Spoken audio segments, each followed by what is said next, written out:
نفسك تحس بالسلام الداخلي، نفسك تحس بشعور السعادة والرضا جواك، اشتغل بقوانين الراحة النفسية. هنشتغل بأهم 4 قوانين في قوانين الراحة النفسية.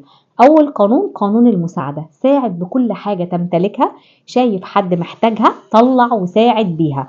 المساعدة مش فلوس وبس، أنا بساعد بعلم، بساعد بوقت، بساعد بجهد. شوف أنت تمتلك إيه ينفع أن أنت تساعد بيه.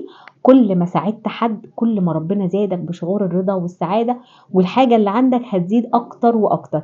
رقم 2، القانون التاني، قانون الكتابة. اكتب، فرغ مشاعرك، فرغ كل حاجة مضايقاك جواك في ورقة.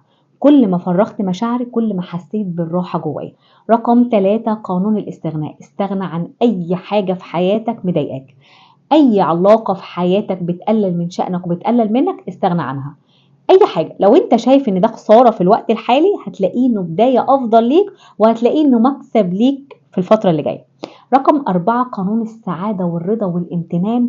اني اقعد امتن واشكر ربنا على كل نعمة في حياتي وكل دقيقة في يومي.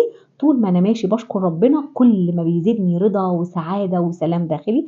الامتنان والشكر من اهم قوانين الراحة النفسية. اشتغل بقوانين الراحة النفسية، هتفرق في حياتك كتير جدا.